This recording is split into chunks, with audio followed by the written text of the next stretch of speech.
walking with it.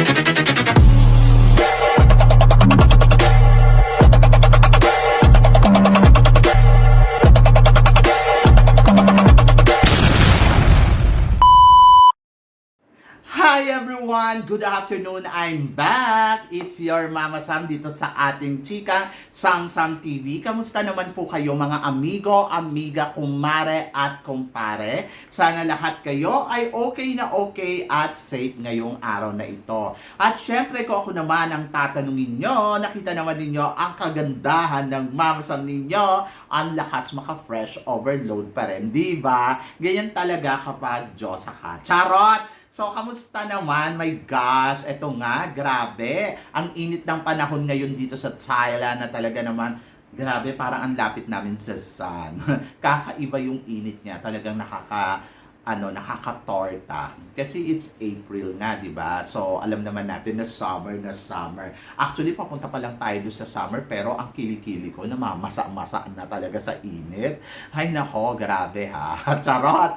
At then, gusto ko rin syempre magpasalamat sa mga walang sawang tumatangkilik dito sa Samsung TV. Syempre, yung mga kaibigan natin na nasa parting Saudi Arabia na talaga naman laging nakatutok. Syempre, yung mga nasa Riyadh, yung mga nasa Dubai, Saudi, kung saan-saan man. Naku, napakaswerte ninyo kasi syempre, kamusta naman ang mga Arabo? Pangarap ko kaya makapag, sa mga Arabo. Charot! So, yun, Arabo Hawk, ganon. And then, ayun. So, syempre, mag-iingat kayo lagi kung saan man kayo at ano ang ginagawa ninyo dyan. So, mag-ingat kayo. So, laging paalala na ingatan ninyo ang sarili ninyo pag nasa ibang bansa kayo kasi wala tayong pamilya doon, di ba? So, pero alam niyo sa totoo lang yung mga nasa Saudi, proud na proud ako sa kanila, grabe. And then, of course, gusto ko rin batiin at i-shout out yung mga nasa Amerika naman. Nako, suking-suki natin yung mga yan. So, thank you so much for watching, to support my channel. Thank you so much. And then, of course, syempre sa mga Filipino people na nasa Pilipinas na talagang grabe ha. Grabe ang pagmamahal, kapon ka. O, yan. At saka, syempre, hindi natin makakalimutan din yung mga nasa ibang bansa kung saan man kayo, katulad na nasa UK, madaming nanonood sa atin. Katulad na lang ni Russell na nasa Europe, di ba? So, yun. Talagang pang-international talaga ang kagandahan ng Mama Sam ninyo. Yan. So, ngayon, ang chika natin for minute is about, syempre, from Laguna. Oo, si Laguna, si Bohol. Ayan, at saka isama pa natin si Pasay. So, sabing ganon, sino daw ba ang tunay na pang Miss Universe sa mga kandidatang to? Kasi sila yung nakikita natin malakas, di ba? Si Bohol, wala akong masabi kay Bohol kasi talagang maganda naman. Diyos ko, hindi ko ma-reach yung ganda na meron siya. Parang ang layo, ang hirap habulin. Talagang masasabi ko na mukhang mamahalin ang beauty na meron siya. Tapos, nakita din natin yung kinis ng katawan niya. Ay, nako, nakakaloka. Talagang iba talaga kapag lumaki ka talaga sa ibang bansa. I wish na ganun din ako. And then, ayun. So, kung tatanungin ninyo ako, kamusta naman ang analysis ko kay Bohol? Kay Bohol, sabi ko from the beginning pa lang, ang lakas na ito maka-top 5. Sabi ko, bakit hindi? Kasi, ang lakas talaga niya. Sobrang ganda. Alam mo yun, yung matangkad, tapos maganda. Pero, parang nahawig nga siya kay Angelie Ann Scott Kemas ng Thailand. Ganon ang kanyang prototype beauty. Pero ayoko naman kasi maging Angelie Ann Scott Kemas. Charot! Kasi nga, di ba, naligwak nga to sa Miss Universe. So, kung ihahantulad natin doon, so parang ang ibig sabihin neto ay possible tayong maligwak. Anyway, kung ako naman ang tatanungin nyo about dyan, mas gusto kong makita yung sariling identity talaga ni Bohol na nakita natin na talagang rumarampas at alam mo naman si Tyra, iba din naman talaga ang charisma na meron. Kaya natutuwa talaga ako sa kanya, guys. And tignan natin kung hanggang saan magpe-penetrate to sa laban. Ayokong isipin na ma-Angelie Scott Kemis tayo sa kanya. Mas gusto kong mapag-aralan niya kung ano yung mga kulang sa kanyang aspeto pagdating dito sa laban niya sa Miss Universe Philippines. And then tignan natin, di ba, kung kakabog nga ba ang Tyra Goldman sa kanyang laban sa Miss Universe Philippines, di ba? Ang mahina lang naman sa kanya yung pasarele, yung kanyang the rest malakas na. Malakas ang comm skills, malakas ang beauty, malakas ang galawan. Kaya sabi ko, ay okay, may laban, di ba? So yun, so tingnan natin kung ano yung materialis na gagamitin niya. And then, eto pa, si Pasay. Actually, si Pasay, may gusto akong na ipaintindi. Dito kasi si Pasay, ang problema ko kay Pasay, yung physical niya, sobrang ganda. Pero yung mga photos niya, hindi siya photogenic. Medyo iba yung lumalabas na register. Kaya ako tatanungin mo, mas gusto ko pa rin si Tyra Goldman ng Bohol kaysa kay Pasay. Pero si Pasay, syempre, hindi naman natin alam kung ano yung ipapakita nito sa competition. Medyo nakakatakot kasi yung height niya, Diyos ko, very towering talaga, di ba?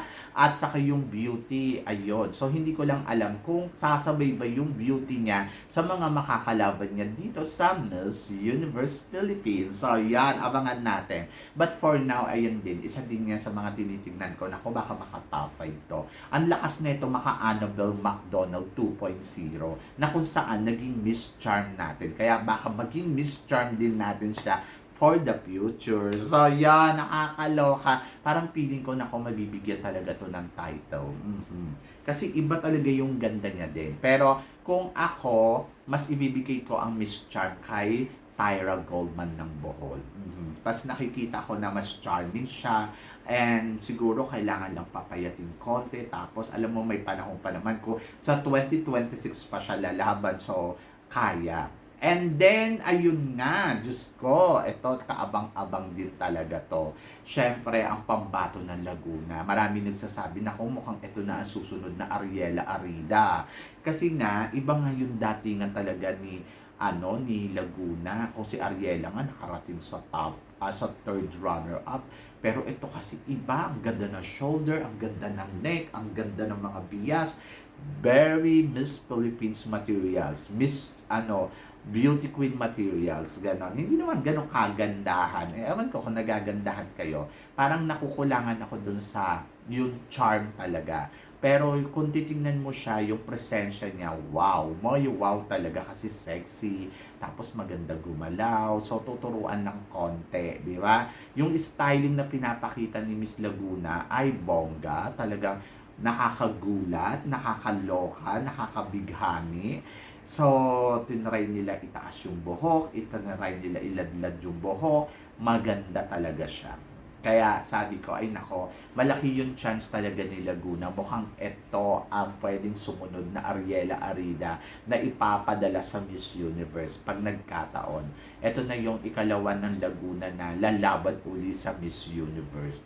But tignan pa rin natin kasi syempre marami pa naman naglalaban-laban. But isa si Laguna sa mga nakikita ko na talagang malaking tinik sa mga kandidata ng veterana na nagkukumpit dito. Kasi like example, Atisa Manalo na nakikita nating malakas. Pwedeng, masaanuhan niya to, di ba? And then, like example, Winwin Marquez na umaarangkada din sa competition. So, pwede niya itong mahigitan. Kumbaga, iba talaga yung laro ni Laguna. Mas gusto ko nga siya kaysa kay Sinuluan Laguna kasi mas nakikita ko yung potential, mas nakikita ko yung pwede mo talaga siyang ilaban pagdating sa international stage. Kaya, ay nako, medyo tutok talaga tayo ngayon dito kay Laguna. Pero ikaw, tingin mo, naniniwala ka ba na si Laguna ang pwedeng makasungkit talaga ng corona ngayong taon na to? Kasi minsan, tinitingnan ko kasi, minsan parang, yung laro kasi ni Laguna, parang like example, si Krishnan Gravides. Di ba? Si Krishnan during time nila Michelle din medyo nakakatakot din yun eh.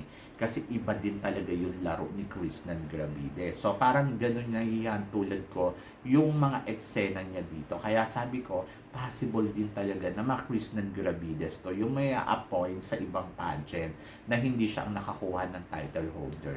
To be honest, mas malakas naman talaga ang laban pa rin ni Atisa sa competition na to. Kaya lang kasi si Atisa, parang iba yung attacking ginagawa. Kaya medyo kakabahan ka at mawawala yung parang ano ba, siya ba to, yung gano'n, yung momento mo na parang maniniwala ka sa kanya. Pero kasi depende na lang yan talaga sa dulo ng competition. Bulagaan talaga ang labanan nila, di ba? So, tingnan natin kung sino ang mambubulaga. Kung si Atisa Manalo ba o si Miss Laguna or ibang kandidata. But for now, nakikita ko na lahat naman sila ay nag-e-effort, lahat sila ay malakas. Tulad nga na sinabi ko, si Bohol, iba din yung atake ni Bohol, iba din yung atake ni Pasay, napapansin din. And then ngayon naman si Laguna talaga, kahit naman kayo, napapansin naman ninyo yon. Pero tignan natin kung kaya nga ba nilang bulagain ng todo-todo ang isang Atisa Manalo dito sa competition ng Miss Universe Philippines. So, yan! So, kayo guys, ano guys ang masasabi ninyo dito sa mga pinag-uusapan natin ngayon? I-comment below mo yan para at least malaman ko naman kung ano naman ang chika mo dito sa mga tinatalakay natin. So, maraming salamat guys sa inyo lahat sa suporta at pagmamahal na binibigay ninyo syempre dito sa channel ko. At sa mga hindi pa po nakaka-subscribe, please don't forget to click like and subscribe my channel at i-click nyo na rin po ang notification bell para more updated kayo sa aking mga chika. Sabi nga ganon, laban lang. So guys, hanggang dito na lang. Hanggang sa muli nating chikahan. See you tomorrow. Thank you guys.